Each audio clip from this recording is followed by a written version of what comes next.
नमस्कार। लीजिए सुनिए सत्याग्रह कहानी का दूसरा भाग। 11 बज चुके थे। चारों तरफ सन्नाटा छाया था। पंडित जी ने बुलाया, खोंचे वाले, ओ खोंचे वाले, खोंचे वाला, कहिए क्या दूं? भूख लग आई है ना? अन्न जल छोड़ना साधुओं का काम है, हमारा आपका नहीं। मोटेराम, अबे क्या कहता है? यहाँ क्या किसी साधु से कम है? चाहे तो महीनों पड़े रहें और भूख प्यास ना लगे। तुझे तो केवल इसलिए बुलाया है कि जरा अपनी कुप्पी मुझे दे, देखूं तो वहाँ क्या रेंग रहा है। मुझे भय होता है कि सांप ना हो।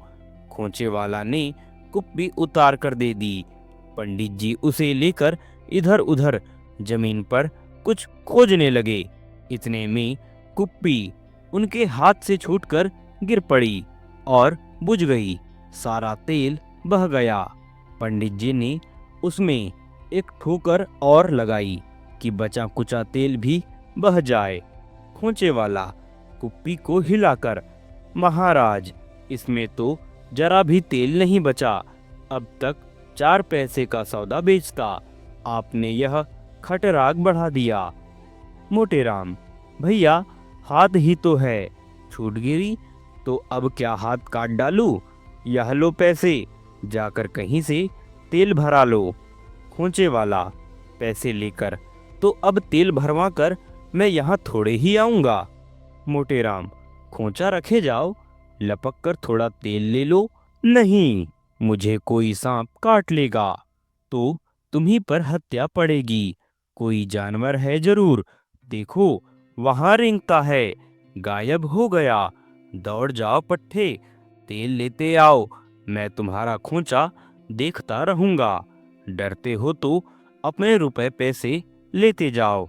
खोंचे वाला बड़े धर्म संकट में आ पड़ा। खोंचे से पैसे निकालता है तो भय है कि पंडित जी अपने दिल में बुरा ना माने, सोचे मुझे बेईमान समझ रहा है। छोड़कर जाता तो कौन जाने इसकी नीयत क्या हो। किसी की नीयत सदा ठीक नहीं रहती। अंत को उसने यही निश्चय किया कि खोंचा यही छोड़ दूं। जो कुछ तकदीर में होगा वह होगा। वह उधर बाजार की तरफ चला। इधर पंडित जी ने खोंचे पर निगाह दौड़ाई तो बहुत हताश हुए। मिठाई बहुत कम बच रही थी। 5-6 चीजें थी, मगर किसी में 2 अदद से ज्यादा निकलने की गुंजाइश न थी। भंडा फूट जाने का खटका था। पंडित जी ने सोचा, इतने से क्या होगा, केवल क्षुधा और प्रबल हो जाएगी। शेर के मुंह खून लग जाएगा। गुनाह बेलज्जत है। अपनी जगह पर जा बैठे, लेकिन दम भरने के बाद प्यास ने फिर जोर किया। सोची कुछ तो ढाढ़स हो ही जाएगा। आहार कितना ही सूक्ष्म हो, फिर भी आहार ही है। उठे, मिठाई निकाली, पर पहला ही लड्डू मुंह में रखा था कि देखा खोंचे वाला तेल की कुप्पी जलाए कदम बढ़ाता चला आ रहा है। उसके पहुंचने से पहले मिठाई का समाप्त हो जाना अनिवार्य था। एक साथ 2 चीज मुंह में रखी, अभी चुबला ही रहे थे कि वह निशाचर 10 कदम और आगे बढ़ आया। एक साथ 4 चीजें मुंह में डाली और अध कुचली ही निकल गए। अभी 6 अदद और थी और खोंचे वाला फाटक तक आ चुका था। सारी की सारी मिठाई मुंह में डाल ली। अब ना चबाते बनता है ना उगलते। वह शैतान मोटर कार की तरह कुप्पी चमकाता हुआ चला ही आता था। जब वह बिल्कुल सामने आ गया तो पंडित जी ने सारी मिठाई निगल ली। आखिर आदमी ही थे, कोई मगर तो थे नहीं। आंखों में पानी भर आया, गला फंस गया, शरीर में रोमांच हो आया, जोर से खांसने लगे। खोंचे वाले ने तेल की कुप्पी बढ़ाते हुए कहा, यह लीजिए, देख लीजिए। चले तो हैं आप उपवास करने, पर प्राणों का इतना डर है। आपको क्या चिंता, प्राण भी निकल जाएंगे तो सरकार बाल बच्चों की परवस्ती करेगी। पंडित जी को क्रोध तो ऐसा आया कि इस पाजी को खोटी खरी सुनाऊं। लेकिन गले से आवाज न निकली। कुप्पी चुपके से ले ली और झूठ मूठ इधर उधर देखकर लौटा दी। खोंचे वाला, आपको क्या पड़ी जो चले सरकार का पक्ष करने? कहीं कल दिन भर पंचायत होगी तो रात तक कुछ तय होगा, तब तक तो आपकी आंखों में तितलियां उड़ने लगेगी। यह कहकर वह चला गया और पंडित जी भी थोड़ी देर तक खांसने के बाद सो रहे। दूसरे दिन सवेरे से ही व्यापारियों ने मिसकॉट करनी शुरू की। उधर कांग्रेस वालों में भी हलचल मची। अमन सभा के अधिकारियों ने भी कान खड़े किए। यह तो इन भोले भाले बनियों को धमकाने की अच्छी तरकीब हाथ आई। पंडित समाज ने अलग एक सभा की और उसमें यह निश्चय किया गया कि पंडित मोटेराम को राजनीतिक मामलों में पढ़ने का कोई अधिकार नहीं। हमारा राजनीति से क्या संबंध? गरज सारा दिन इसी वाद विवाद में कट गया और किसी ने पंडित जी की खबर न ली। लोग खुल्लम खुल्ला कहते थे कि पंडित जी ने 1000 रुपए सरकार से लेकर यह अनुष्ठान किया है। बेचारे पंडित जी ने रात तो लोट-पोट कर काटी, पर उठे तो शरीर मुर्दा सा जान पड़ता था। खड़े होते थे, आंखें तिलमिलाने लगती थी, सिर में चक्कर आ जाता था, पेट में जैसे कोई बैठा हुआ कुरेद रहा हो। सड़क की तरफ आंखें लगी हुई थी कि लोग मनाने तो नहीं आ रहे हैं। संध्योपासना का समय इसी प्रतीक्षा में गया। इस समय पूजन के पश्चात नित्य नाश्ता किया करते थे। आज अभी मुंह में पानी भी न गया। ना जाने वह शुभ घड़ी कब आएगी। फिर पंडिताइन पर बड़ा क्रोध आने लगा। आप तो रात को भर पेट खाकर सोई होगी, इस वक्त भी जलपान कर ही चुकी होगी, पर इधर भूल कर भी न झांका कि मरे या जीते हैं। कुछ बात करने के बहाने से क्या थोड़ा सा मोहन भोग बनाकर ना ला सकती थी? पर किसे इतनी चिंता है? रुपये लेकर रख लिए, फिर जो कुछ मिलेगा वह भी रख लेगी। मुझे उल्लू बनाया। किस्सा कुताह पंडित जी ने दिन भर इंतजार किया, पर कोई मनाने वाला नजर न आया।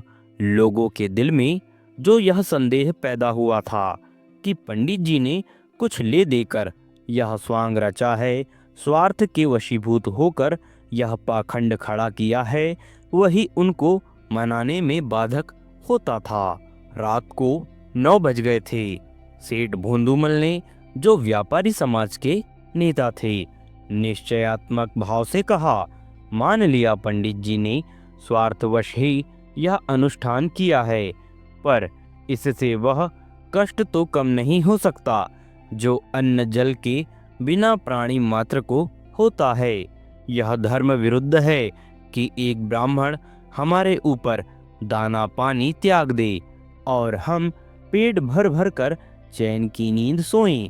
अगर उन्होंने धर्म के विरुद्ध आचरण किया है तो उसका दंड उन्हें भोगना पड़ेगा। हम क्यों अपने कर्तव्य से मुंह फेरे?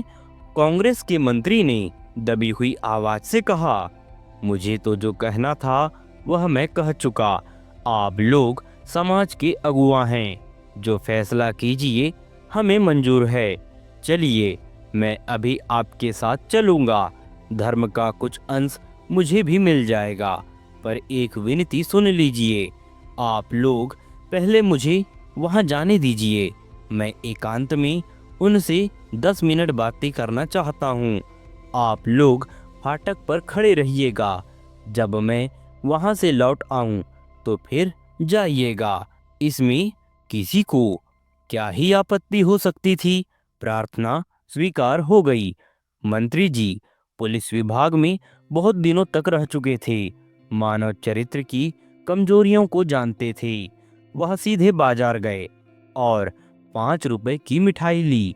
उसमें मात्रा के अधिक सुगंध डालने का प्रयत्न किया, चांदी के वरक लगवाए और एक दोने में लिए रूठे हुए ब्रह्मादेव की पूजा करने चले।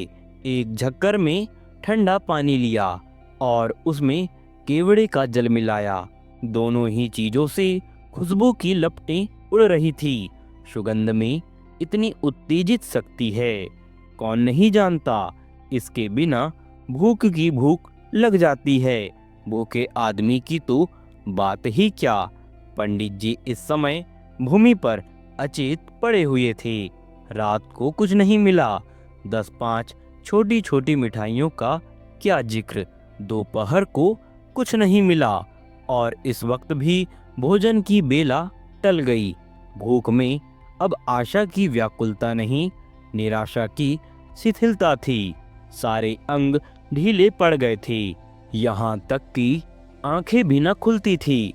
उन्हें खोलने की बार बार चेष्टा करते पर वे आप ही आप बंद हो जाती। ओंठ सूख गए थे। जिंदगी का कोई चिन्ह था तो बस उनका धीरे धीरे कराहना।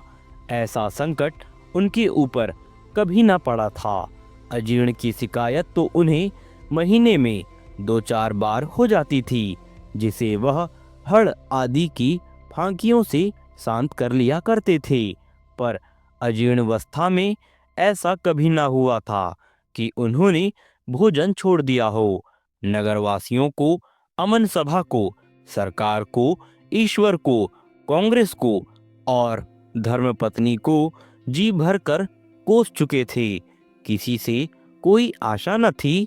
अब इतनी शक्ति भी न रही थी कि स्वयं खड़े होकर बाजार जा सकें। निश्चय हो गया था कि आज रात को अवश्य प्राण बखेरू उड़ जाएंगे। जीवन सूत्र कोई रस्सी तो नहीं है, चाहे जितने झटके दो, टूटने का नाम न ले। मंत्री जी ने पुकारा, शास्त्री जी। मोटेराम ने पड़े पड़े आंखें खोल दी। उनमें ऐसी करुण वेदना भरी हुई थी जैसे किसी बालक के हाथ से कौवा मिठाई छीन ले गया हो। मंत्री जी ने दोने की मिठाई सामने रख दी और झक्कर पर कुल्हड़ औधा दिया। इस काम से सूचित होकर बोले, यहाँ कब तक पड़े रहिएगा। सुगंध ने पंडित जी की इंद्रियों पर संजीवनी का काम किया। पंडित जी उठ बैठे और बोले, देखो कब तक निश्चय होता है। मंत्री, यहाँ कुछ निश्चय विश्चय ना होगा। आज दिन भर पंचायत हुई थी, कुछ तय ना हुआ। कल कहीं शाम को लाट साहब आएंगे, तब तक तो आपकी ना जाने क्या दशा होगी। आपका चेहरा बिल्कुल पीला पड़ गया है। मोटेराम, यहीं मरना बदा होगा तो कौन टाल सकता है। इस दोने में कलाकंद है क्या। मंत्री, हाँ, तरह तरह की मिठाइयाँ हैं। एक नातेदार के यहाँ बैना भेजने के लिए विशेष रीति से बनवाई है। मोटेराम, जब ही इनमें इतनी सुगंध है, जरा दोना खोलिए तो। मंत्री जी ने मुस्कुराकर दोना खोल दिया और पंडित जी नेत्रों से मिठाइयाँ खाने लगे।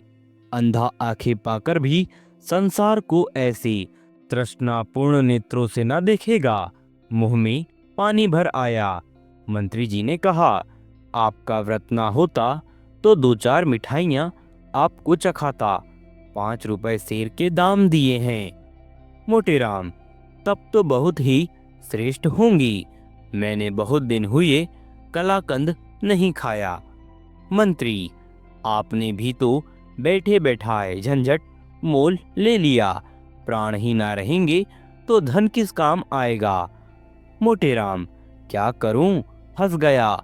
मैं इतनी मिठाइयों का जलपान कर जाता था। हाथ से मिठाइयों को टटोलकर भोला की दुकान की होंगी। मंत्री, चखिएगा 2-4।